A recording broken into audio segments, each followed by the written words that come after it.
បឹងទន្លេសាបគឺជាបឹងធំជាងគេនៅអាស៊ីអាគ្នេយ៍និងជាបេះដូងនៃជីវិតប្រជាជនកម្ពុជាការកកើតនិងរឿងរ៉ាវរបស់វាមានទំនាក់ទំនងជិតស្និទ្ធជាមួយទន្លេមេគង្គនិងប្រព័ន្ធធម្មជាតិដ៏អស្ចារ្យមួយដែលមិនសូវមាននៅលើពិភពលោក1ការកកើតបឹងទន្លេសាបបឹងទន្លេសាបមិនមែនកើតឡើងភ្លាមៗទេប៉ុន្តែកើតឡើងតាមដំណើរការធម្មជាតិជាច្រើនលានឆ្នាំមកហើយនៅសម័យបុរាណតំបន់កណ្ដាលកម្ពុជាគឺជាតំបន់ទំនាបទាបដែលទទួលទឹកភ្លៀងនិងទឹកពីទន្លេធំៗហូរចុះមកប្រមូលផ្ដុំពេលវេលាកន្លងទៅវាបានបង្កើតជាអាងទឹកដ៏ធំមួយពេលទន្លេមេគង្គកើតមាននិងការប្រែប្រួលលំហូរទឹកវាបានភ្ជាប់ជាមួយអាងទឹកនេះតាមរយៈទន្លេសាបហើយបង្កើតប្រព័ន្ធទឹកពិសេសមួយដែលធ្វើឲ្យបឹងទន្លេសាបក្លាយជាបឹងរស់ដែលហៅថា Living Lake 2លក្ខណៈពិសេសរបស់បឹងទន្លេសាបអ្វីដែលធ្វើឲ្យបឹងទន្លេសាបល្បីល្បាញពេញពិភពលោកគឺការប្រែទិសនៃលំហូរទឹករបស់បឹងទន្លេសាបនៅរដូវប្រាំងចាប់ពីខែធ្នូដល់ខែឧសភាទឹកបឹងទន្លេសាបហូរចេញពីទន្លេសាបចូលទៅទន្លេមេគង្គនៅពេលនេះទឹកបឹងទន្លេសាបមានទំហំតូចប្រហែល 2,500 ទៅ 3,000 គីឡូម៉ែត្រការ៉េនៅរដូវវស្សាចាប់ពីខែមិថុនាដល់ខែតុលាពេលទន្លេមេគង្គមានទឹកចំនួនជន់ខ្លាំង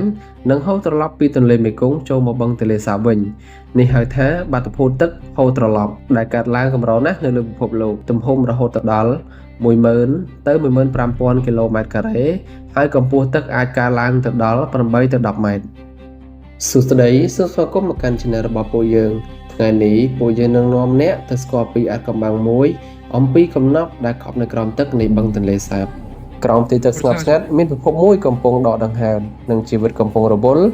មានត្រីធំៗនិងត្រីតូចៗរាប់ពាន់លានក្បាលកំពុងហែលលេងដូចជាផ្កាយភ្លឺនៅក្នុងទឹកនេះគឺជាកំណប់មាសរស់មិនមែនជាមាសពិតទេប៉ុន្តែជាមាសនៃជីវិត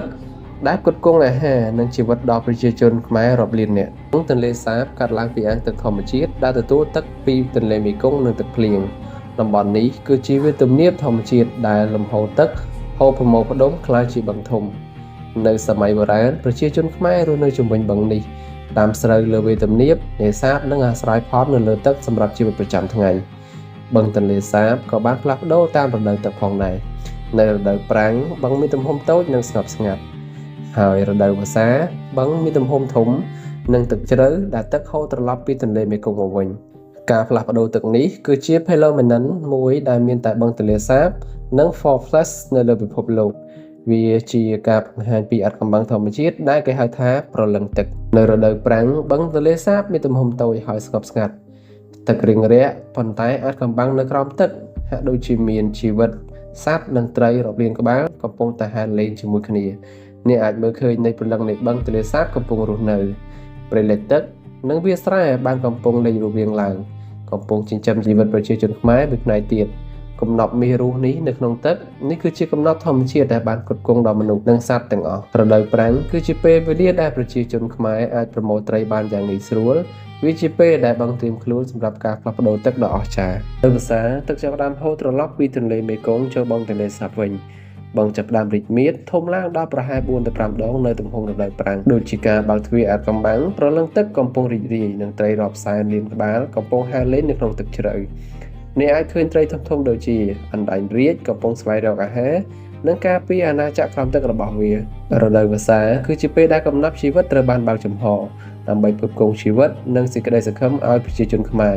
វាលស្រែលិចទឹកនិងព្រៃទឹកបង្ហាញភាពដ៏អស្ចារ្យដ៏ធំមួយពេលទឹកស្ងប់ស្ងាត់មានកំណប់មាសរស់មួយមិនមែនត្រឹមតែជាអាហារប៉ុន្តែជាព្រលឹងនៃបឹងទន្លេសាបព្រោះវាជាអំណោយធម្មជាតិសម្រាប់មនុស្សជួយចិញ្ចឹមជីវិតនិងថែរក្សាបរិស្ថានមានត្រីធំៗនិងត្រីតូចៗរាប់ពាន់លានប្រភេទរាំលេងនៅក្នុងទឹកព្រមទាំងសត្វទឹកផ្សេងទៀតដែរដែលជួយរក្សាសមតុល្យអេកូឡូស៊ីនៅក្នុងបឹង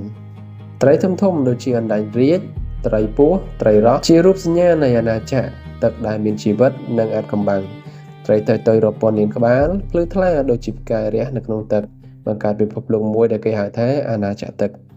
បឹងទន្លេសាបមិនត្រឹមតែជាបឹងទេវាគឺជាម្ដាយជាបេះដូងនៃប្រជាជនកម្ពុជាវាជាអាថ៌កំបាំងកំណប់មាសរស់និងជាប្រជាអាណាចក្រដែលធ្វើឲ្យប្រទេសកម្ពុជានៅតែមានដង្ហើមដករហូតដល់សព្វថ្ងៃប្រជាជនខ្មែររស់នៅជាមួយបឹងដាំស្រូវលើវាលទំនាបនេសាទប្រមូលត្រីនិងអាស្រ័យផលនៅលើទឹកសម្រាប់ជីវិតប្រចាំថ្ងៃកំណប់មាសរស់នៅក្រោមផ្ទៃទឹកជាផ្នែកមួយនៃវប្បធម៌និងជីវិតប្រជាជនរបស់កម្ពុជាបឹងទន្លេសាបមិនត្រឹមតែជាបឹងទេវាគឺជាព្រះរាជាណាចក្រអាថ៌កំបាំងរស់និងកំណប់មាស រស់ដែលធ្វើឲ្យប្រជាជនកម្ពុជានៅតែមានជីវិតនិងក្តីសង្ឃឹមសូមចែករំលែកវីដេអូនេះទៅកាន់មិត្តភ័ក្តិរបស់អ្នកនិងកុំភ្លេចចុច Subscribe ដើម្បីមើលពីអាថ៌កំបាំងផ្សេងទៀតរបស់បឹងទន្លេសាបទឹក